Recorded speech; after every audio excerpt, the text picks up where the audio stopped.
Once again, welcome back to SecPod webcasts. A very good morning, afternoon, and evening to everyone joining us from all around the world here.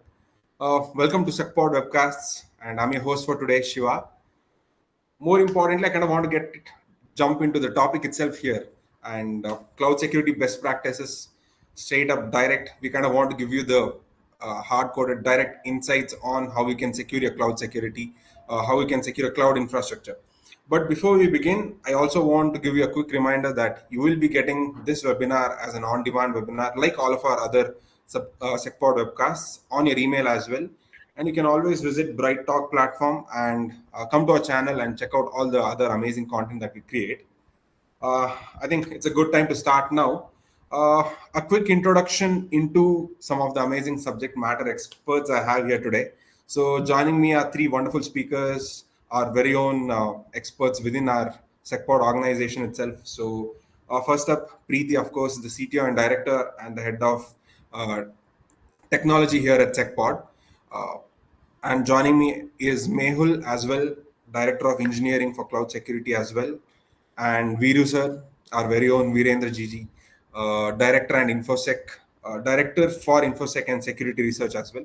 And of course, I'm your host for today, Shiva, and a quick run through of the agenda. I kind of want to keep some of these things as surprise as well. So some of the titles might be like, hey, are we actually talking about some cloud security best practices? So don't miss out on the webinar. Be with us all the way till the end because we have some exciting stuff coming up. And we also have a quick surprise in the end, something that you can take home as well. And that you can, I kind of want to give you a clue and say print out, but that's where I'll stop. So quick run through of the agenda. We kind of want to talk about the nightmare breach and something that can happen to all of us here, and then understanding the hacker's mindset. So the only way you can combat cyber attacks is by getting into the mind of a hacker and, of course, learn what they're thinking. And from then we also have something special as well: red team versus blue team, a quick scenario and how that actually works. And circling back to the real life cyber attack example that we kind of introduced at the start, a quick understanding of, if I want to put it up as a deep dive into understanding how a real world cyber attack works. And apart from that, some other key things: shrinking the attack surface, what are some of the best things that you have to do, preventive measures to shrink the attack surface, and something special in the end. And we also have a quick Q&A as well. So jumping in, the nightmare breach itself. I would straight up put the title of probably something that has happened somewhere in real life. So, a critical uh, cloud asset has been compromised overnight, and the average cost of a data breach that these guys actually face is 4.35 million. That sounds like a bunch of things that are just randomly put on one particular slide, but that's not how it is.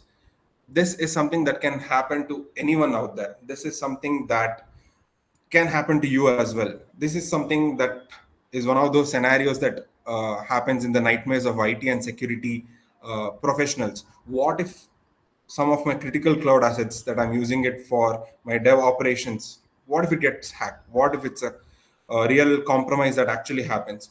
It's terrifying, right?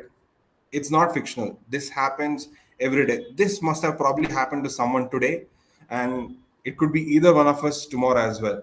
So, what can we actually do? What should be the next step in actually securing your cloud infrastructure?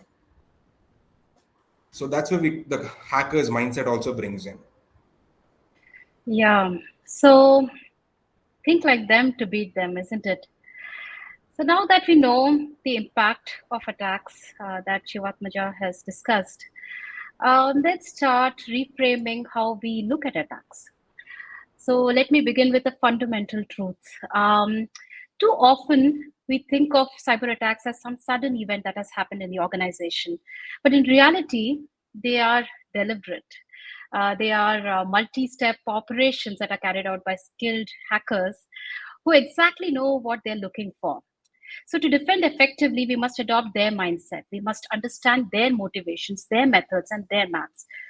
So, here we have put a modern cloud attack scenario from the attacker's point of view. And this is their playbook. It all starts with reconnaissance. So they begin by mapping your cloud surface, scanning for any publicly exposed assets, misconfigurations, or anything that can give them a foothold. Then it moves on to cloud asset discovery. It could be an unprotected S3 bucket or a VM, which is on a public subnet. See, these are not edge cases, they are commonly exploited vulnerabilities. Moving forward, we talk about entry point exploitation. From there, they target those low hanging misconfigurations in those services. It could be default credentials, improperly scoped IAM roles. And once they're inside, they move laterally because that's what is privilege escalation. They aim for DevOps role, short lived tokens like STS. That is where their impact scales rapidly. Data access and exfiltration is the next step. At this stage, it's not just about access, they're thinking about control. So, if in your organizations there are databases, blob storage, repositories, everything becomes a target. Now that the attacker doesn't want to show, wants to cover the tracks, they erase logs, they could spawn decoy processes, anything that could delay their detection and prolong their stay. And with persistence or ransomware, they finally want to ensure longevity. So either by installing backdoors or exfiltrating data to create leverage. This is not some theory model that I'm talking about. It reflects real attack scenarios that we see in the wild. And our job as prevention, right, defenders, it's not just to respond at step 5, right? It's to disrupt the chain very early during discovery, during access escalation, where the damage is not yet done. So let's begin internalizing this mindset and align detection and prevention strategies accordingly. So let's look at how we can operationalize this mindset into something tangible, a tangible mechanism for preventing cybersecurity attacks. Moving on. Hello, guys. Good evening. So let's talk about the red team versus blue team. So let's take a closer look at how the red team simulates a real world uh, cloud attack to test resilience. Here is what happening in the world. I'll just switch. You can have a look at the slide, try to understand as much as possible. I'll just brief about how red team and blue team do these things. As you can see here, here what's happening in the environment, there's a 95% spike in CPU and memory usage on EC2 instances. And also you can see a Lambda function. It was just modified 2 hours ago. And there's a IAM role with a bad or broader permission, which has access to S3, DynamoDB, and various other AWS services. So the S3 bucket also been accessed 45 times in just 10 minutes. And most concerning, there's a new outbound traffic to unknown IP. These are the things which are uh, red team would try to simulate these things. Now let's switch hats and how blue team detect and respond to this. So here is how the indicator would raise alarm for vigilant blue team. So first one, let's start with 95% CPU memory spike. So yeah, it could be a signal of crypto mining, a resource hijack. So which is spiking up the CPU and memory. And sudden Lambda modification. So is it a code injection or privilege legislation? Or next one is role excessive permission. This is always a high risk whenever there's a role with a high permissions. Unusual spike in S3. Yeah, 45 times it's been accessed. Is it somebody is trying to download something or is it genuine? And at the end, the outbound traffic to unknown IPs, a major red flag. This could be a command and control or data leakage. So these are the things which blue team would interpret those alerts. So let's can you take some time and try to understand what are the things, what are the real problems in this slide or in this environment which is shown in the slide. Scan it as if it's your own cloud environment, and we can have a small poll and try to understand what you think. So we can take 5 seconds, 5 to 10 seconds. You can have a look, and we can have a poll ready by the time. Let's try to understand real world attack, how it is happening, what happened recently. One of the attack. Let's try to understand how it happened. So it is called Operation Codefinger, the ransomware you never saw coming. So this is the recently it happened this year, 2025. It started like most cloud breaches do, with silence. No alarms, no detection, just a forgotten set of AWS access keys buried in the GitHub repo, hard coded by tired of dev during late night sprints. One key, one mistake. But that was all it took. Somewhere out there, an attacker was watching, not scanning, not brute forcing, just collecting, gathering exposed keys. One by one, 1,200 of them. Welcome to Codefinger. This was not a smash and grab. This was a ghost operation. No malware, no noise, no file stolen. Instead, attacker logged into AWS using your own credentials and turned your infrastructure against you. Let's find out how. They found S3 buckets full of important data without the protection from backups, reports, customer files, and then they flipped the switch. How? So using AWS own server-side encryption, which is managed by customers. They encrypted your data, but with their own keys. So you did not even know it happened. Everything looked normal until it did not. One day, developer opens the bucket and everything is locked. A single note shares back. Your files are encrypted. Pay zero point 0.3 bitcoins, which is equivalent to around $25,000. Still not scared?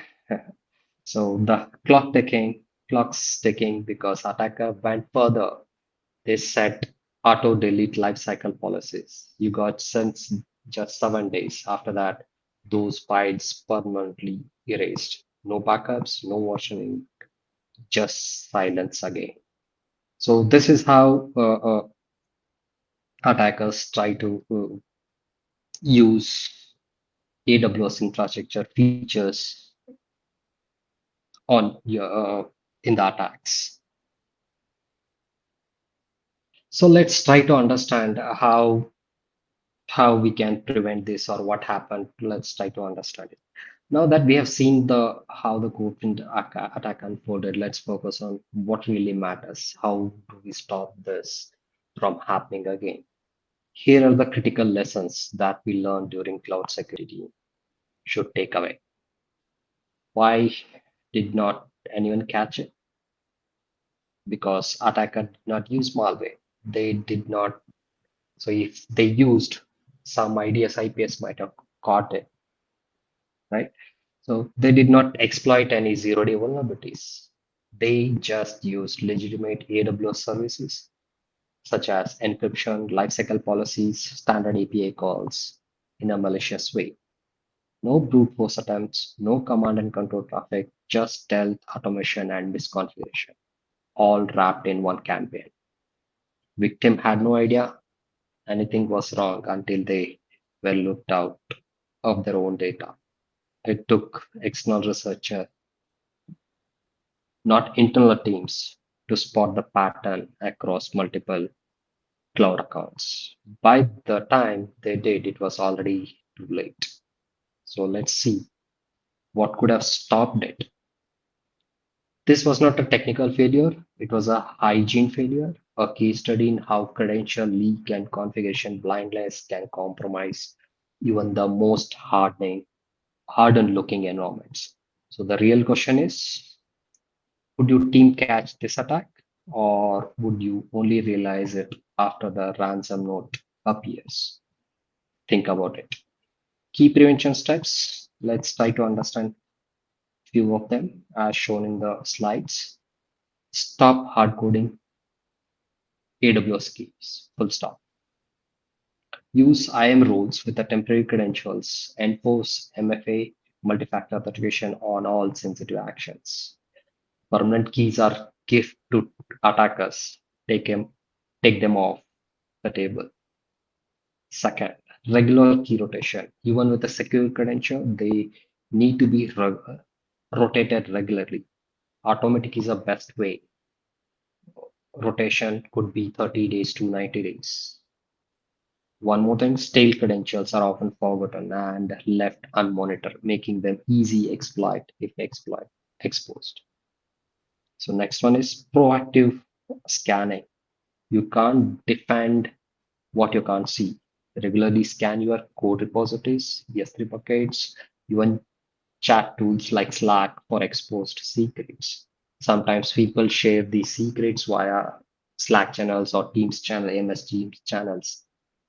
So tools like GitHub secret scanning or similar tools which can help detect these kind of secrets getting leaked into the dev environment or in comment section of the code. Next one is one of the most important configuration monitoring. Finally, pair up good credential practices with the configuration monitoring. Use cloud security posture management tool to flag misconfiguration in real time because the formula is very simple, but it stops most of the attacks. Misconfigured cloud plus exposed key, which is a ransomware target.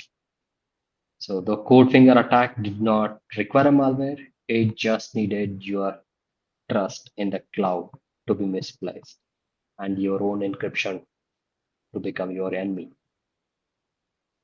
So now that we have spoken about so many problems that happened and the layered approach that attackers use, let's talk about one of the most powerful strategies in cybersecurity, that is shrinking the attack surface.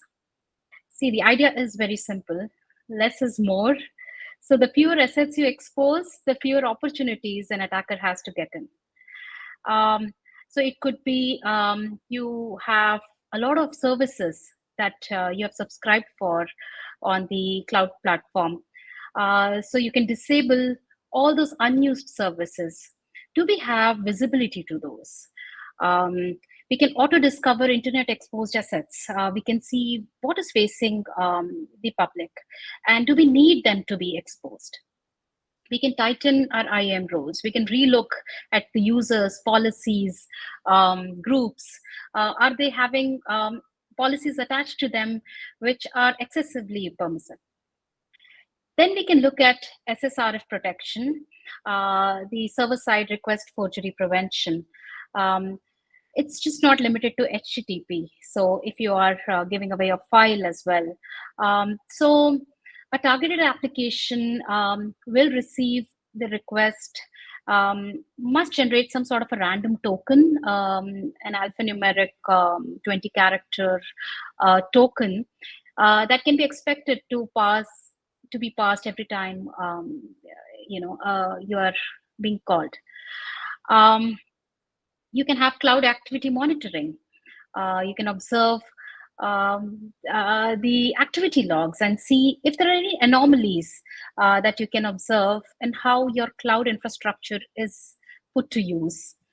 You can also have standard checks as CSPM, where you can check what are those EC2 instances, what are the security groups that are attached to it, how are my storages looking at.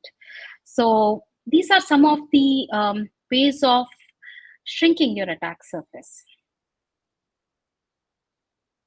So on the left-hand side of the map, we have the before state, where we have open SSH directly exposed to the internet, unused EC2 instances still running, publicly accessible S3 buckets, and an overly privileged IAM role. All of these add up to a noisy, broad, vulnerable attack surface. And worst of all, we even have a dev database that is exposed, possibly carrying sensitive data or staging data that has never been monitored.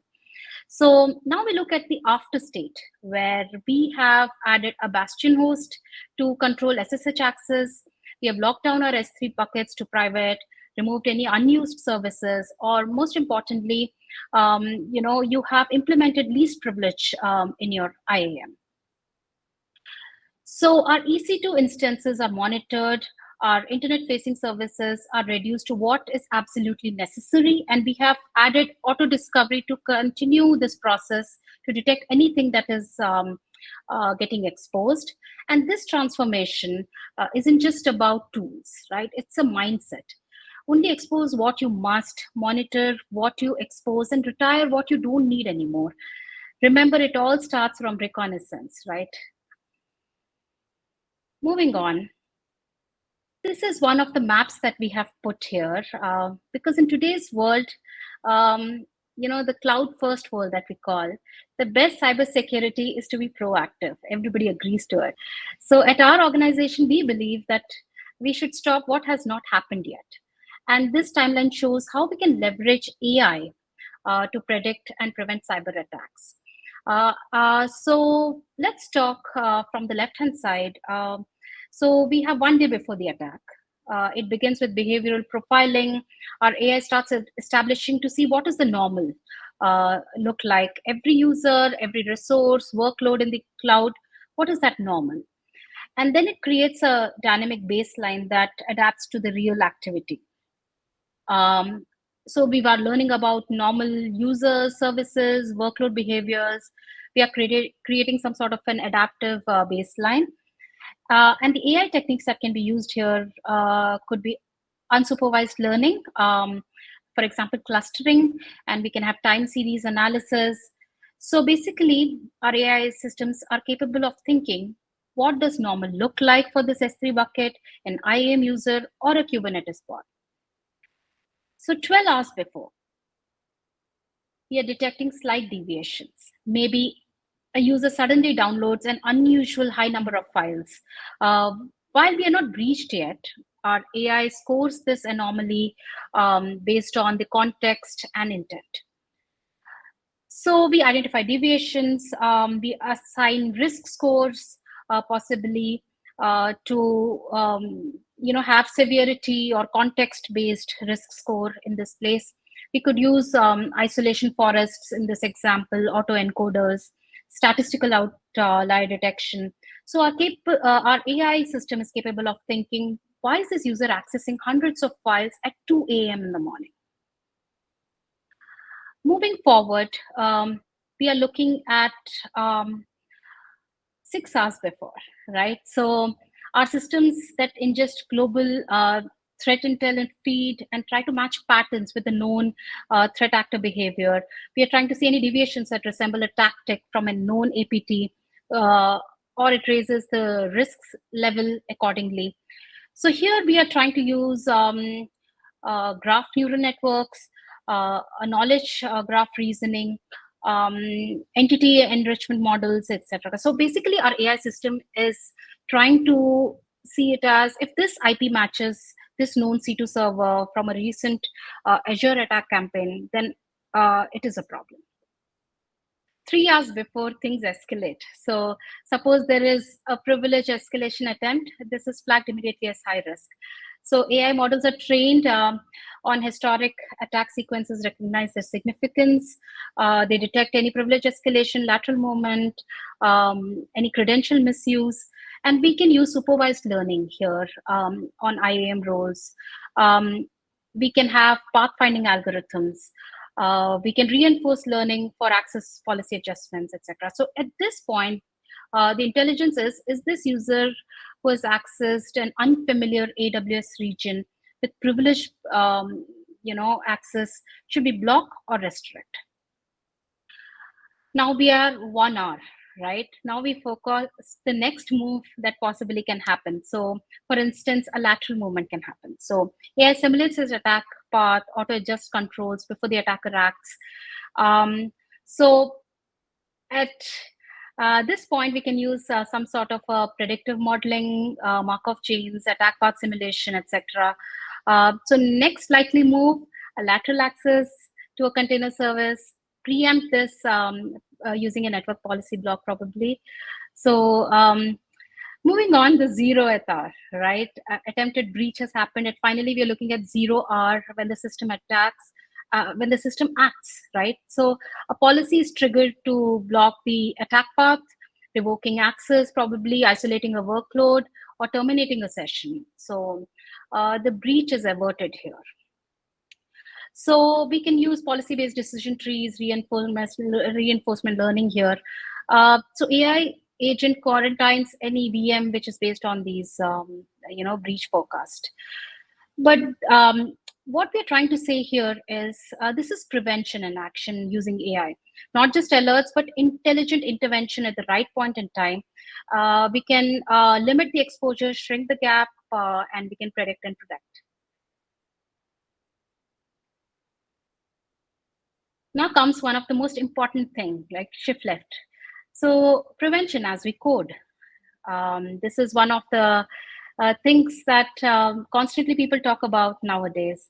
Um, let's start with guardrails and CI/CD, right? Implementing automated security checks, which ensures that it acts like guardrails. It's not barriers, because development has to continue. So this ensures that developers follow security best practices without slowing them down. So reject any insecure Docker images at this point in time, enforce any software composition analysis. If you're using any open source libraries, you can enforce hard-coded secret detection, etc. at this point in time. Pre-deployment scans, Sabiru already spoke about this. Before any code or infrastructure is deployed on production, automated scanners validate the environment, ensuring misconfigurations, vulnerabilities, and compliance issues that should be caught early. So you can check for CVEs before deployment. You can validate Kubernetes manifest files to see if there is any overly permissive RBAC roles. Moving forward, IAC policy, infrastructure at code, there are templates such as Terraform, CloudFormation. You can scan them then and there for any compliance policies that are in place. So deny any configuration that allows public S3 bucket, flag any outdated AMIs if you have, enforce encryption on your storage, EBS volumes, etc. The last point here is prevent sensitive information exposure, which means there should be no exposed ports if it's not required, no plain text passwords, of course. So a code cannot be committed or merged if you're not fixing these issues. So this is something that we can think of while we are coding. This is interesting, Preeti. Whatever you mentioned, everything starts from when you start coding. It goes to a repo, from repo to production. It's Yeah, never ending. It starts yeah, from the dev and it never ends. Continuous monitoring has to be there. yeah. So yeah, poll section, as I mentioned, I think it's there in the announcement section. It is published in the announcement section. Please have a look and you can, I think, uh, put it in the chat section or you can tell your opinion on those things. Maybe, yeah. Before you kind of jump into the ghost threats as well, Viru sir, I had to ask you, as someone who has been on the ground, who's been working on cloud security or endpoint security, what I have an kind of an experience kind of question for you. Looking back at your years of experience, kind of a question. What would you do if you happen to experience a cloud cyber attack? Very open, very straightforward question. I would love to know your insights on it. Yeah, many people take security very seriously, and many people don't take seriously. There are both the people in this world, and people who don't take it seriously, they will take it when they face security incidents. So that happens. Even I have seen many. One of the incidents I can tell quickly, I can mention is one of my friend. He was in the cybersecurity company, and he knows in and outs of it. And he used to dissect malware, and somehow small mistake happened, and that malware jumped out of the sandbox and infected, and literally he lost his money. The attack was so advanced that it literally infected his system, even his mobile. It took the OTP. It did full transaction without knowing him, and he came to that happened to one of my. He's a cybersecurity expert, and he dissect malwares, and if it can happen to them, and it can happen to anybody, even though whatever precaution we can take, only thing is what we can do is we can reduce the risk as much as possible. And now cloud coming in, things are changing very rapidly also. One I think one of my friend, I think Preeti, I think my I had discussion with Preeti sir, one of her friend, I think uh, MongoDB or some DB. It was a test DB. Luckily, DB and SD bucket was open to public, and threat actors were continuously encrypting it and asking for a ransom or this thing. One good thing is, luckily, it was a test data, nothing confidential. So that was a lucky portion over there. But yeah, these are the things what happens when people think. You and I have seen many security. Security should be a basic need, but still I see the word has to evolve. Many companies think security as a premium uh, subscription, which we can see that is available in only in the enterprise edition of their softwares.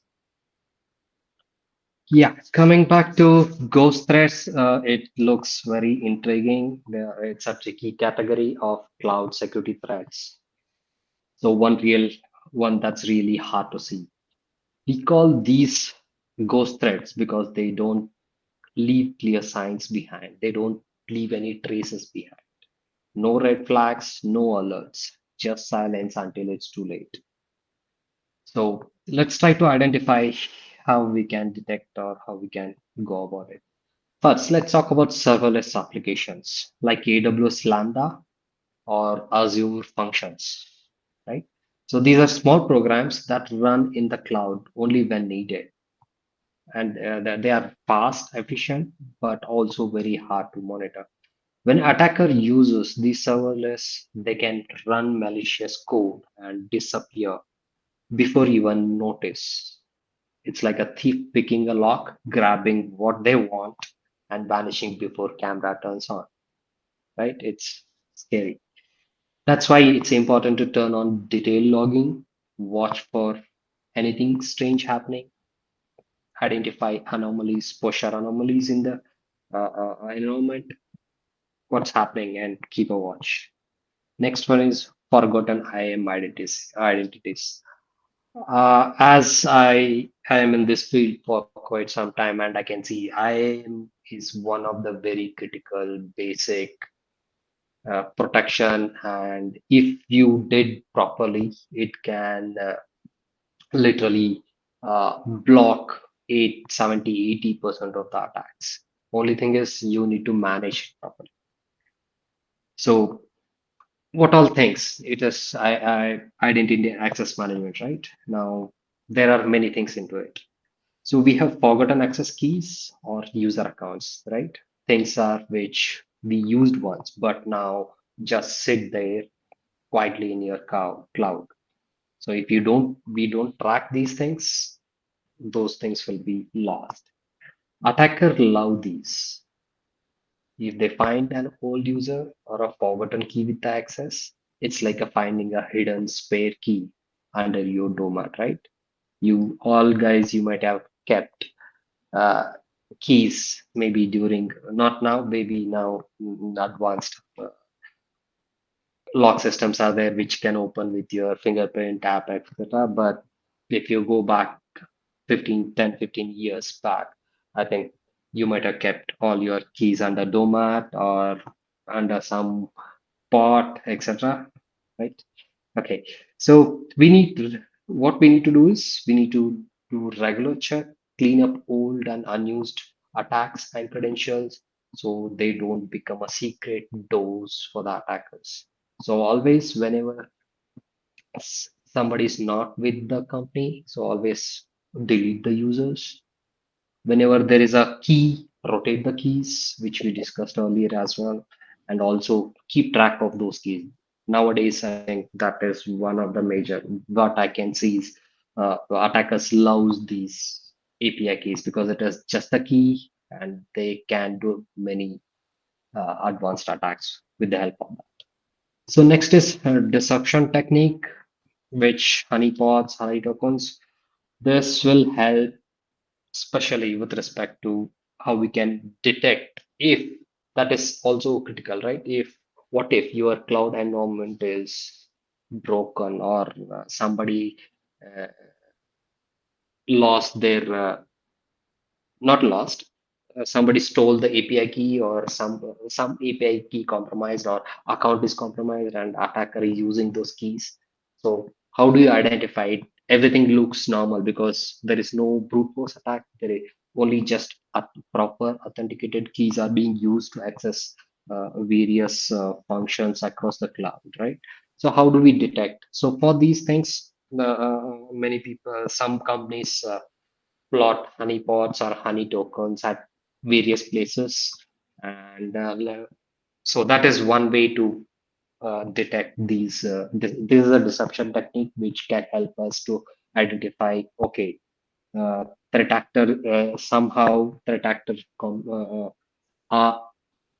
is in your cloud and he's doing some nasty stuff. Let's try to, I think before I jump in, let's try to, sorry, I think I moved my slide. Let me share my screen and try to showcase how this honeypot or honey tokens can be deployed. So let me share my screen. Please somebody confirm me whether they can see the things. So what we have done is, let me share my screen.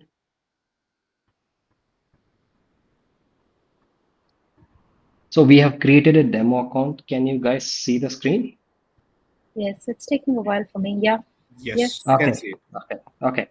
So this is a temporary account. We did the setup. So we have done a setup across this account. This is a demo account, test account for us, just for testing this uh, honeypot demo.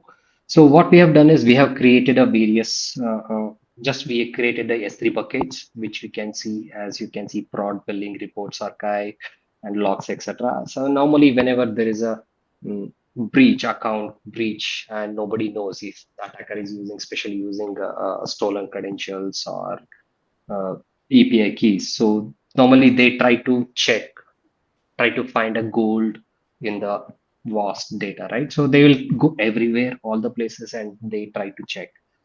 So what we have done is we have uploaded some dummy data, which can normally this S3 bucket are not accessed by anybody in the company. That's how it is kept.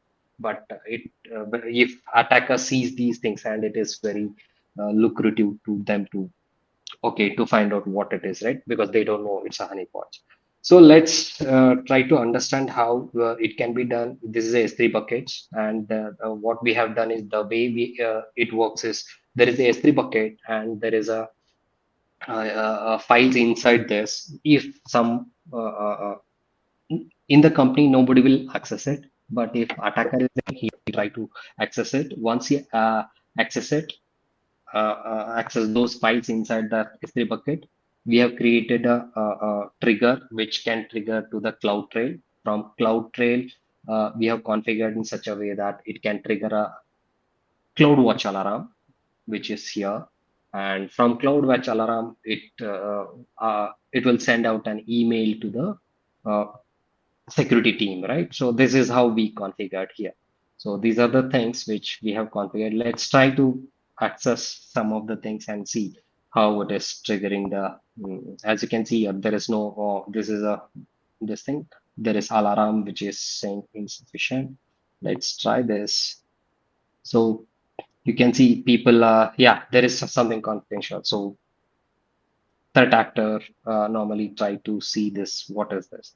So yeah, SQL dump, which is critical, right? So let's uh, uh, try to open it or access it, right? So this is how normally they download or they try to understand, because whenever there is a SQL dump, it might have various account credentials, critical data, etc., right?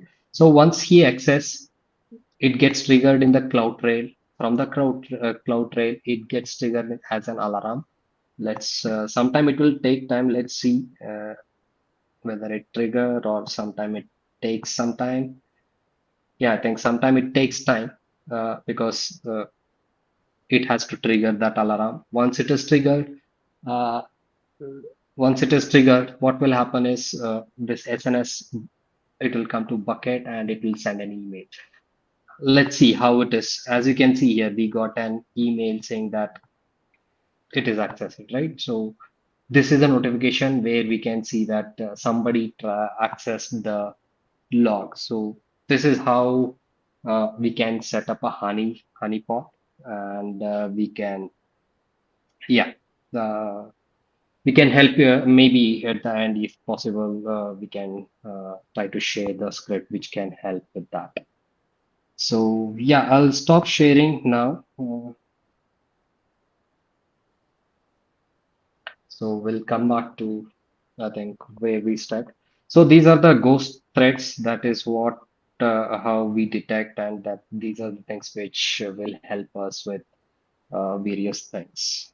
So myth one, multi-cloud environment is there in my organization, so I am more secure. How will people agree to this? Because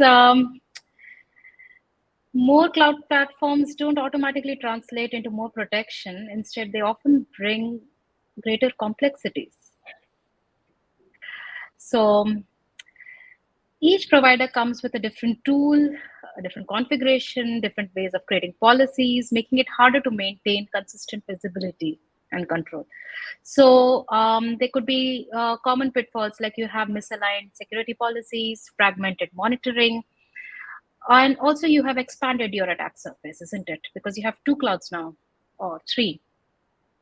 So true security would come not from just number of clouds that are used, I believe. It comes through how well you monitor them continuously. So detect anomalies intelligently, prioritize risks, and remediate swiftly is the way to go. So it's not about redundancy, it's about really, some sort of resilience that requires a unified, AI powered security operation across this entire ecosystem of yours. Myth two is audit logs are enough. So when we talk about security, we think audit logs will help us, right? And in a way, it does. Audit logs are essential, but they are like receipts. They are useful only after the incident has already occurred, but they won't stop you from getting robbed. And in this case, it will not stop your cloud infrastructure from getting breached. So we need additional security apart from audit logs as well. Myth three, so passing a pen test. You're safe. So I think all the companies do a pen test of their infra, right, or cloud. So if you pass pen test, your cloud environment is secure. It feels good to see past report, right? But there's a truth. Pen test just a snapshot, not a guarantee. Passing pen test simply means you don't have any detectable vulnerabilities or misconfiguration at a specific point in time. So cloud environments are especially dynamic. A simple misconfigured storage bucket after the pen test or a new IAM permission change can open a new door for the attackers, even if you passed your pen test last week. So also pen tests usually don't cover every possible attack paths or cloud specific risk, especially things like supply chain attacks, as we discussed, Preeti mentioned, right? CI/CD pipeline, newly discovered zero-day vulnerabilities. So what's the takeaway of this? So treat pen test as a healthy check, not a security warranty. Real security means continuous monitoring, regular reviews, adapting to new threats, adjusting the controls, not just passing an annual or quarterly penetration test. So in cloud security, you are only safe as you last change.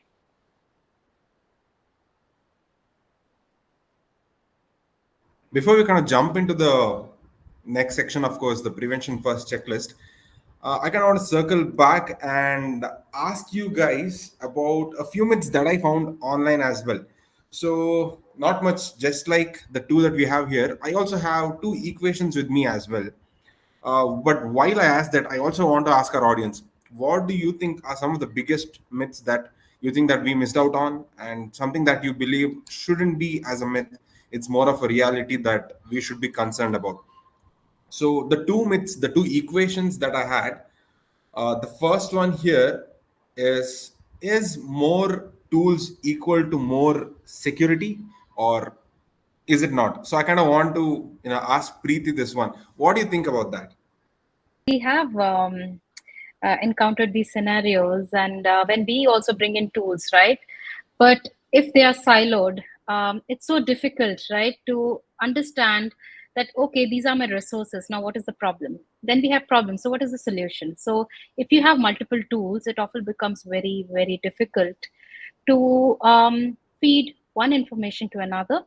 Probably that is one of the challenges. Yeah. Uh, I think that's kind of spot on, and that's where I kind of want to segue into the next myth that I had as well. So we use so many tools, so many security tools for a lot of things, and we also use security tools for compliance as well. I think this kind of is in line with the third myth that we spoke about. Viru sir explained. So people often kind of misconceptualize that if I am compliant, I am secure. So compliance equals security. But do you think that's right, Viru sir? Yeah, what I was saying is compliance is a journey, or security, cyber security is a journey. It is not a one time shot where we do a compliance and it is done. So it's always like any change in the environment has to be again assessed with the risk, and continuously you bring in the controls, understand the risk, adjust the controls. It's all about managing risk. Nobody is secure in this entire world. There will be one, either they know the vulnerabilities or they don't know the vulnerabilities. Nothing is secure, but we can reduce the risk. Yes, I think reducing risk is where we are also going to talk next as well. So, jumping into the next one, the prevention first checklist. I have my expert here, Mehul, and I'd love it if you take it up now. And but at the same time, I also want to quickly announce as well. If you have any cloud myths that you want us to talk about, please do let us know in the questions section. If you have anything, you can just ask me. So while we are discussing that, while we are discussing about the cloud security, we should also see the bigger picture here. When we talk about securing our cloud infrastructure, because securing your cloud resources and not just workloads is a critical thing, since resources are the foundations of your cloud environment. If you think about only securing your workloads like your apps, instances, and virtual machines, and neglect the underlying cloud infrastructure, you are leaving a door wide open to some serious threats. So let me give you an example for that. Say you are creating an EC2 instance, right? Or a virtual machine, and you think that you can secure that instance or the virtual machine as a whole and you'll be done with it. But do you know, when you spawn an EC2 instance, the EC2 service itself creates a supporting resources. Like it creates an EBS volume for storage, a compute resource, an elastic network interface, and so on. And these resources could have their own misconfigurations. For that, we need a robust solution that not only secures the workload, but also each and every cloud resource in your cloud infrastructure. And you'll see that same capacity in our Saner Cloud security product. You'll see that we detect all types of cloud resources and identify misconfigurations in that. And since we are talking about misconfigurations, we certainly cannot neglect them because it can lead to some serious consequences. For example, it can cause a security breach, financial loss, compliance violation, data loss, and data corruption. And of course, it can expand your attack surface and open up cloud infrastructure to attackers. A cloud resource misconfiguration may not be an exploit yet, but it's a door left open. And treating it like a vulnerability ensures that you close all the doors before somebody walks right through it. And to handle this misconfigurations, as you see in the screenshot, we provide you cloud security posture management that checks your resource configurations against resource compliances. And it also helps you to go even further and remediate them. Next one is expect a breach and automate your recovery. So when we say that you should always expect that a cloud infrastructure could be breached, I'm not being pessimistic here, right? So uh, what I'm trying to say is to keep a mindset that prepares your organization to handle security proactively. So it's a security first mindset. If you are using a cloud infrastructure, you will agree that it introduces new complexities, and under its shared responsibility model, customers are the one who are responsible for securing it. And so to be prepared for breaches, it's of utmost importance. Uh, and for doing that, we should implement layered security strategy involving people, processes, and technology. What we can do is we can secure access and authentication by using multi-factor authentication or by practicing least privilege principle. And we can also avoid using root or global user admins. We can also encrypt our data, the data which is not only at rest, but also the one that is in transit. We can monitor and detect threats by enabling logging, setting up misconfiguration alerts using cloud native security tools. We can also automate compliances and enforce policies. We can, and most importantly, we have to spread awareness through our regular trainings. And God forbid, in case if your cloud infrastructure is breached, we must have an automated recovery plan, which is quick and it has to be a complete one. What you see in the screenshot here is our cloud security remediation management tool, which can fix misconfigurations, which can prevent your cloud infrastructure from being breached.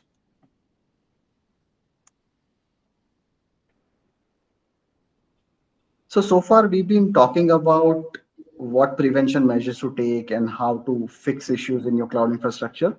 But do you think it is possible for a human being to keep track of this ever changing and highly complex cloud infrastructure? I think not. For that, we need a robust security solution that can not only detect the issues but also fix them. We need a tool that detects this misconfigurations, not only in your workloads but also in your cloud resources, like how I talked before. We need a tool that detects your cloud infrastructure posture anomaly and automatically runs remediation to fix these issues. And the tool should do all this while acting as a shield to prevent breach and keeping prevention always a priority. So what I'm trying to say is if you are using services from a cloud security provider like AWS and Azure, it is must to have a cloud security application taking care of your cloud infrastructure. And our Saner cloud solution does exactly that. Sena Cloud solution has tools like CSAE, which gives you total visibility of your cloud infrastructure, CSPA, CSPM, CIEM that finds misconfigurations and posture anomalies. And we also have a tool called CSRM, which is Cloud Security Remediation Management. This tool helps you to fix all these issues that we talked about. In this day and age where AI has become capable of doing things on behalf of humans more faster and more accurately, why don't we use AI to monitor and detect and even to enforce security consistently.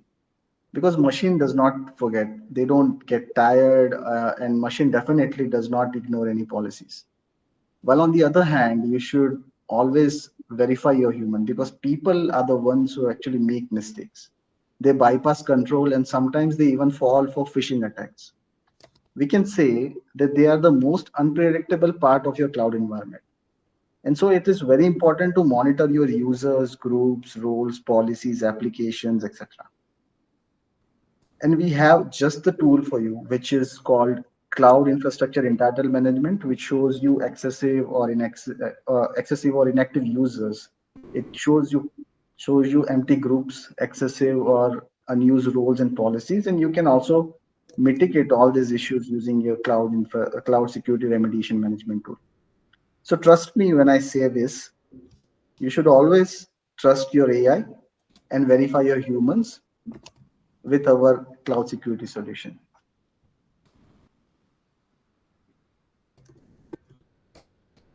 I especially agree with the last point. One of the common things that it's kind of like the motives in cybersecurity is often human is the weakest link within cybersecurity, and that kind of sums it up as well. So we have to trust our AI and double check our humans. That's where we come near to the conclusion of the webinar as well. So we kind of have put some 6 wonderful words here, and 3 of them happen to be the same thing. It's stay. But the keywords here are ahead, smart, and secure. So that's where we need to keep this in mind. We have to stay ahead. Stay ahead of whom? Stay ahead of cyber attackers, of course. Stay smart. Stay smarter. I think it would have been smarter to add that there. So we have to be stay smarter than cyber attackers and ensure that we are one step ahead and trying to implement this prevention checklist as such. And of course, the bottom line is to stay secure and prevent cyber attacks. With that in mind, I want to kind of show it like a teaser before we kind of jump into the question. So I'll quickly share my screen on something that we had uh, planned here. We'll be sharing it out to all the registrants via email as well, so you'll always have it. You can instantly print it out and just have it always handy, so not really an issue here. So if you can see my screen, I hope you're able to see my screen. Can one of you just confirm with me? So this here is a cloud security cheat sheet that we have created, that is going to be like a holy grail for you, if I can put it up that way, where you can just always come back to it, always refer to it, and always ensure that, hey, I'm staying ahead of cyber attackers, I'm staying smarter than cyber attacks. Some of the key things that you might miss out on, but you need to make sure that you have it. You need to make sure that you are implementing it. Some key best practices, some key cheats to make sure that you are staying ahead of the cyber attackers. I'm going to stop sharing now, and I'm going to get back onto the slide, and I want to ask one question to our experts here. So how do you actually recommend balancing security with agility in a multi-cloud environment, especially when different providers have varying security protocols? So that's a good thing. A lot of cloud infrastructures will be multi-cloud. So how do you actually manage this? How do you recommend balancing it? I think we should unify, multi-cloud environment security into one dashboard, which makes it easy. And remediation should be that easy, like one click, right? In this world where cloud security professionals are difficult to find, our products should make it very easy to secure cloud infrastructure. Yeah. Yes, and we also have one more here. So if environment is hybrid with some internet-facing resources hosted on premise as well, can that make my environment less secure? I've already answered to Amit, but for our Viewers as well. here, yeah, um, it's a good point actually, because anything that is facing internet is a problem, and if it has vulnerabilities, we should worry. Yeah. Yeah, adding to that, I can add whatever Preeti mentioned. Along with that, we should have a multi-layer approach, which I can suggest. Yeah. if it is especially internet facing and on prem. If it is compromised, it is like giving access to our local setup, right? So adding multi-layer is one, continuous monitoring is another, zero trust mindset, continuous policy, as I mentioned earlier. It's a continuous journey. It is cybersecurity is a continuous journey. It is not a destination. Yes, I think that concludes the questions that we have. But I would like to announce that if you have any questions, you can still ask them, and we would be getting back to you in the Bright Talk chat as well, and you'll be getting that as a reply. But I think that kind of concludes our webinar here. So, as a closing statement, I would like to, of course, talk about what we do. We are SecPod, and we prevent cyber attacks, and we want to help you prevent cyber attacks and keep your organization secure. Like I said in the first slide of the PPT, the average cost of a breach could be 4.35 million, and that's too much money. That's just way too much money. So we don't want that to happen. We want to help you prevent cyber attacks, and we do it in a continuous and automated fashion.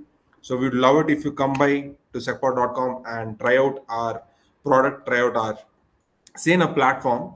And uh, one more key announcement here. Of course, you'll be getting this webinar as an on-demand webinar in your email as well. And if you have any other things that you would like to watch, come join us in our future webinars. And uh, I'm sure you'd be pretty knowledged as well in that. So, thank you all. Thanks especially to the subject matter experts that I have here, and of course, thanks to the viewers who have joined in live, and also would want to, if you'd like to take a look at it once more, you can check it on demand as well. Thanks everyone. Thank you. Thank you, everyone. Have a Thank you, everyone.